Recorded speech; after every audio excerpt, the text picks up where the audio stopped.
What's good, guys? How's everybody doing on their end? M.V.K here. How's everybody doing? It's been a while, guys, since your boy has talked about one of his favorite pastimes, professional wrestling. And I thought I'd do this for you guys, my fellow wrestling fans out that are part of the pack, because I know there's a lot of you guys out there. And if you guys wanted to hear what I thought about um, the the news that's been coming out of the realm of WWE, then here I'm here to talk about it. Um, this week alone, we've had some serious um, releases for WWE after the merger that came out. I don't think anybody should never expected that there was going to be any releases, but they shouldn't be surprised at any of them. But they did basically release a good amount of people. Also announcing that SmackDown next year is going back to USA Network, and there's no clue on where Monday Night Raw is and NXT is going. But my biggest thing about that is the fact that I hope and pray, and I think same thing how I feel, same thing like what one of my favorite wrestling podcasters, Solomonster, said. I hope the USA Network doesn't say, "Hey, we want SmackDown to be 3 hours," because I don't want that. Okay, let's put that out there. But since this merger with Endeavor, we were expecting this. I would assume anybody should be expecting this. So basically, I'm gonna break down is the releases, and also give my 2 cents in where I feel they should go, in a sense. So let's talk about the biggest one out of all of them, Matt Riddle. Uh, Matt Riddle, I was not surprised that he got released. He got cut. Too much baggage, all these personal baggage issues that he was having, quote unquote. All these problems, all these personal problems, they just kept adding up. And he didn't even make it a year on the main roster before he got cut. Just recently he had another incident right here in New York, and that went nowhere. And it was just he was his worst enemy. And I'm not saying that he's not a good talent, because he is a good talent. He's real good.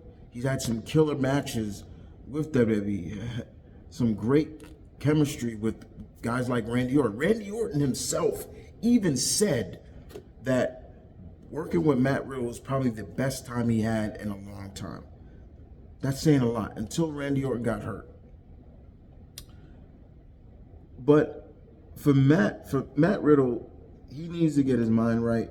But after that 90-day no contest clause is up, I see Matt Riddle with no problem finding work.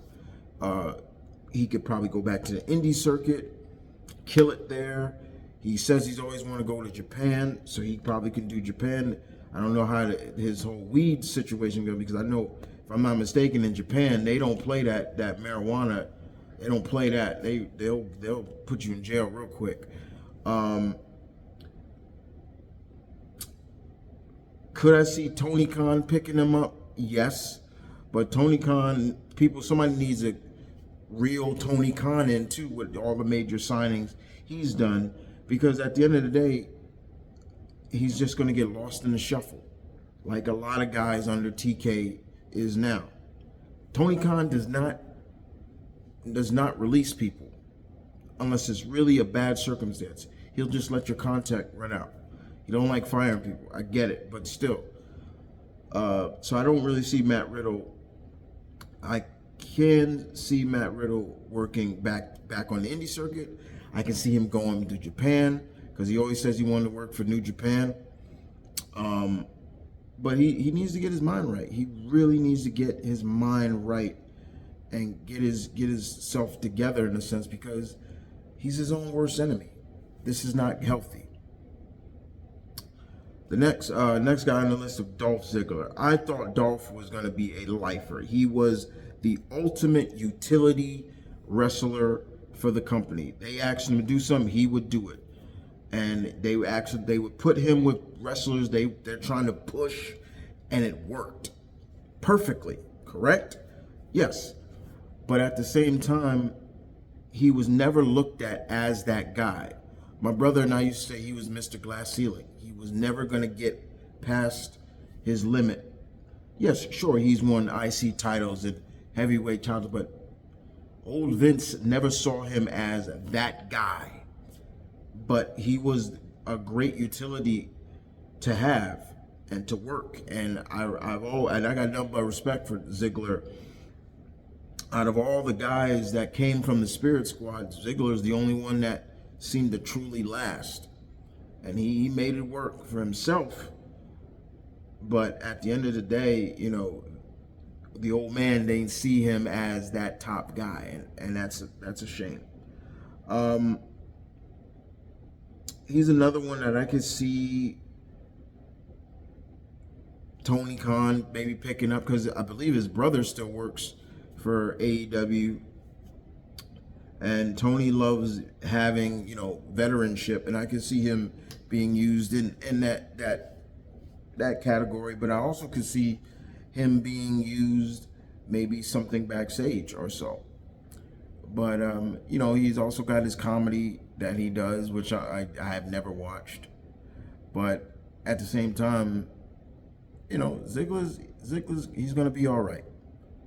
He'll be all right. If money should not be a problem, so I can see him working indies, so people would book him for indie dates, big time. And that's the same thing with Shelton Benjamin. Shelton, I wasn't that surprised, because once again, these are people that weren't being used. Majority of them, Shelton was not being. Once they broke up the Hurt business, you knew right away they weren't going to do anything with it. Shelton is by far. Will he go into the Hall of Fame? Yes, he will. The brother is nearly 50 years old, and I say it all the time. I hope to look good like that at 50. Shelton has been. He could have been up there as a Grand Slam champion. That's the only belt he never had. Shelton has done IC titles, tag team titles, United States titles, everything under the sun except for that company belt. And you can say whatever you want. You could say, Vince, the old man, they didn't want a black champion, all that other stuff. Look, it is what it is. But to me, I think people forget one of Shelton's biggest weaknesses was his mic skills. He was not that good on the mic. But Shelton's another one, veteranship. He can go back maybe to Ring of Honor. He had a good stint in Ring of Honor. I mean, if he wants to go back to Japan, he can go there. And like I said, once again, if it ain't about the money, I can see Shelton in Impact. Impact could use somebody like Shelton Benjamin. So yeah, Shelton's gonna be all right though. He'll be just fine. Elias, his gimmick, the whole drifter, who wants to walk with Elias, and then they have him be his they made him shave the beard, and he now comes out as his false brother and all that other stuff. Look, I was never really the biggest fan of Elias. I'm not gonna kick him while he's down. I just wasn't a big fan of that whole drifter, him, things like that. When he needed to be serious, it just, it was. But at the end of the day, Elias could be a good utility somewhere. that could use him. And again, you're going to keep hearing me say this. If the money is not the issue, then yes, I could see him being used. But, I just wasn't that big a fan of Elias. This one was also a shocker for me as Mustafa Ali. I always loved Mustafa Ali. I thought he was great, from his run with 205 Live and all that. He had some great matches with Buddy Murphy. Those matches were killer. He had some great matches with Cedric Alexander. Great stuff too. But he never held gold. And then they were doing some great vignettes with him, showing like this guy comes from Chicago. He's kind of being looked at as like a vigilante, former cop, all that stuff. And I was loving that. And then they put him with Retribution, and that just fucked up him. When he gets hurt when he was about to get some kind of push. That just ruined it. And of course, that's where Kofi took over. Kofi took the spot, and Kofi Mania was born. But ever since they brought him back, nobody was really into him. Those crowds were dead when he would come out, and that's not good. You don't want that. He's supposed to be the babyface, right? And you got him just dead silent. It was just dead silent all the time. That just made no sense to me. None whatsoever. So yes, but he was always a good hand in my opinion. He had a great move set. He was great in the ring. I love the whole concept of what he was trying to do. He was trying to push the whole idea of someone who has his last name looked at as the villain. And let's be real, we're talking about WWE, WWF. Back in the day, anytime somebody who has that kind of background, someone who is from, the Middle East or, things like that, who Middle Eastern or, it's just like, oh, they're instantly the bad guy. Mustafa tried to change that. He wanted people to stop looking at that.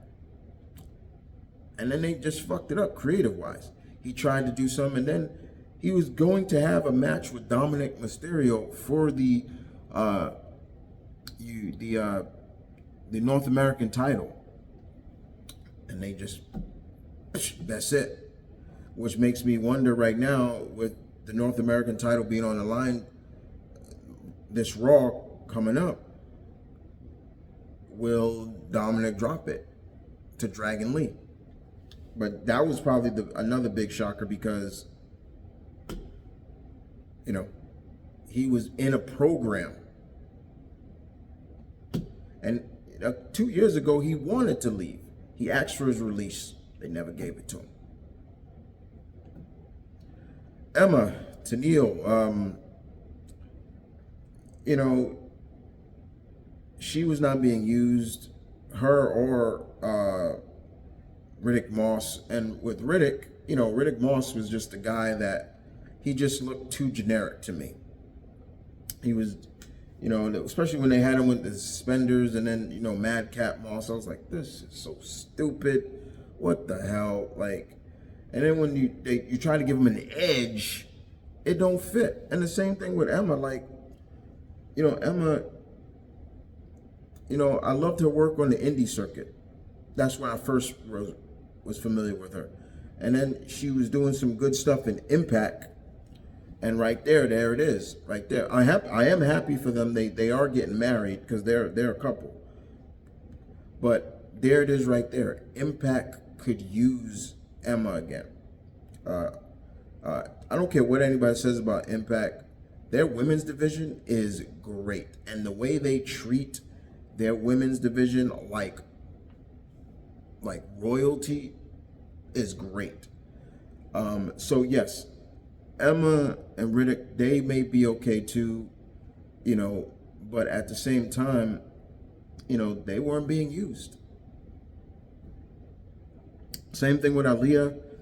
She got once she got somewhat hurt, they stopped using her. And again, I'm not saying I can't see her in AEW, but again, she's just gonna get lost in the shuffle with Tony Khan and his booking, and you probably will only see her on Rampage or something like that.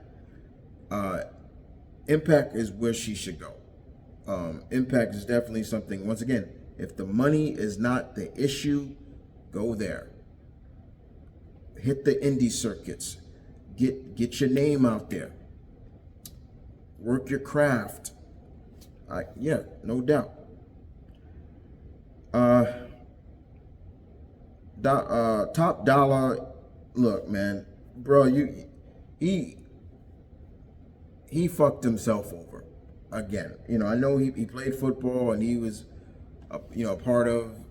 I think he was on the Giants, but when he botched that dive out of the ring, yeah, that was it. And Michael Cole would not let that go. He became the butt of everybody's joke. And I find it funny that Shanti Adonis and Brandy, well not Brandy, B Dub are still there, and he's not. But I applaud him for losing the weight and all that stuff.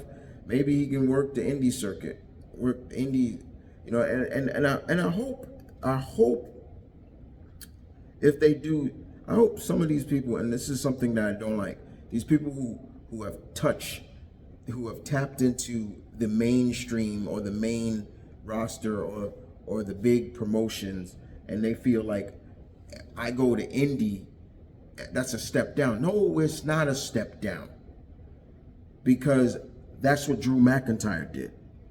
Drew McIntyre, when he got fired the first time, he did everything. He started doing the indie circuit all over the UK, molded his body into basically he's like a fucking Scottish god. And look at him now.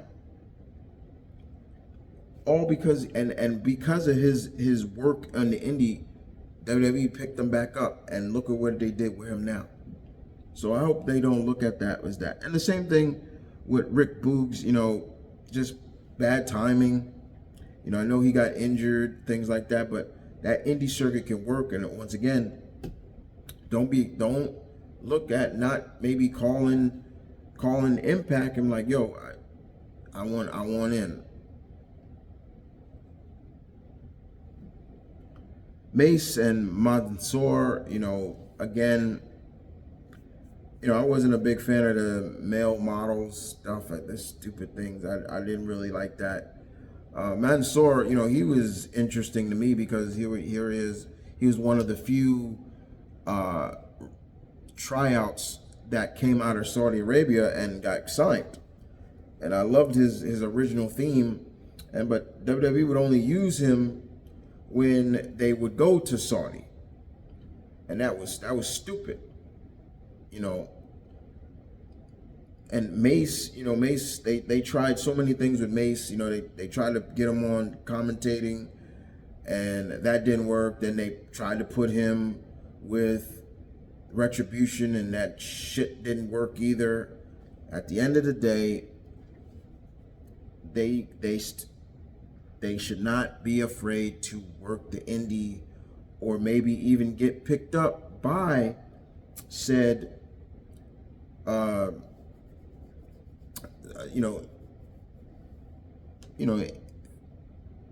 another independent company or Impact.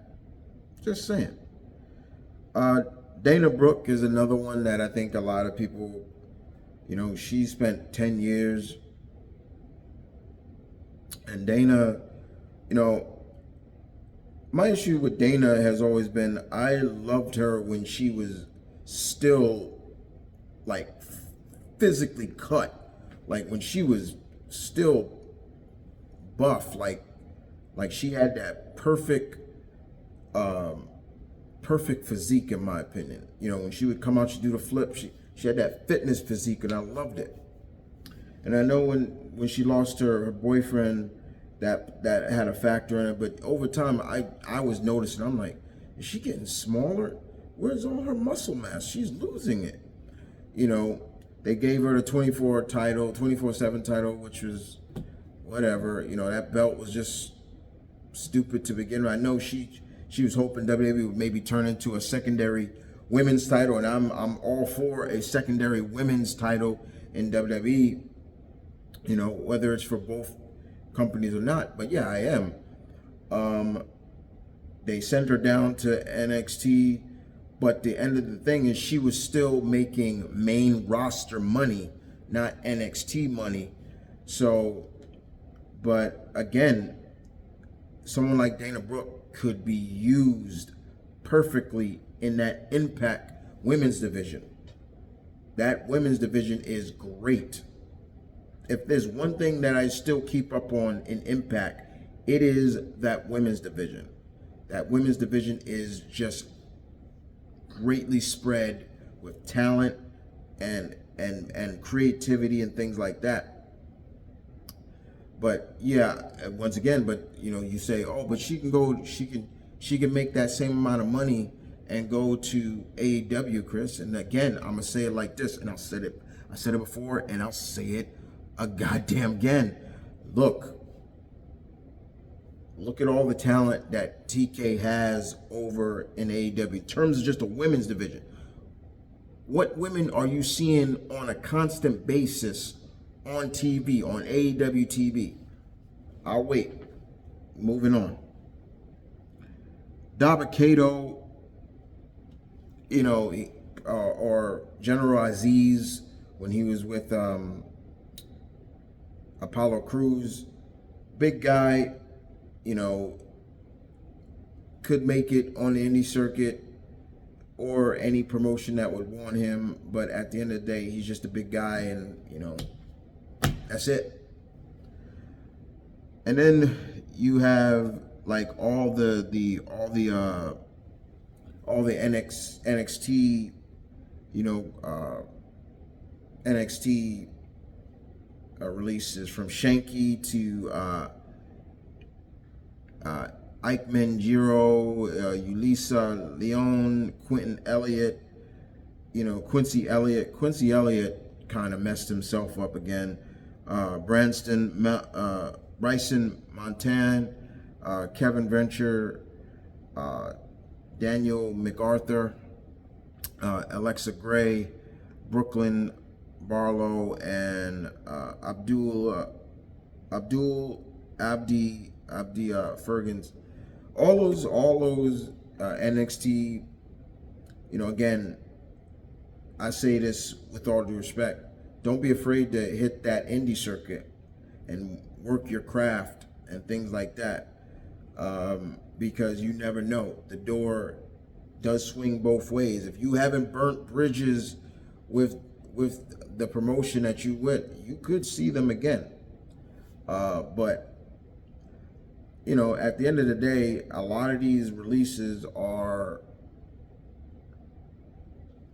just there, but some of them are a little shocking to me because of the fact of, you know, especially with, once again, like I said, with Mustafa Ali, he was in a program.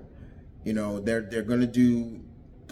I felt bad for Emma because she had posted on her Instagram post when they announced that they're going to Perth, Australia, where she's from. She's from Australia, and then she said, "Oh, this is great," and then she came back with another, and she's like, "Oh, forget it, I've been released." It's like, come on, you can't win. But like I said, you know, a lot of these people can do it, especially if they're not worried about the money. If the money is not where you think it should be, you got to work the hustle. You know, Matt Cardona even said that. Former Zack Ryder, who has been killing it all around. The man has he has so many different titles You know, he's worked the indies game and it's worked for him. But outside of that, fellow wrestling fans, look, no one should be surprised that there were going to be some cuts with the merger. No one should be surprised that Matt Riddle being on the list. I saw this coming a mile away. But at the end of the day, all of these people, all these men and women, they can still go on, especially if they look past, I work for WWE, why should I go to another promotion? Bullshit. Go to another promotion. Work your craft. Build your rep. Because at the end of the day, y'all could come back. The door is always open. So guys, I hope you guys enjoyed that. My fellow wrestling fans, what do you guys think about the releases this week? And with that being said, guys, you guys take care. M.V.K, your alpha. Deuces.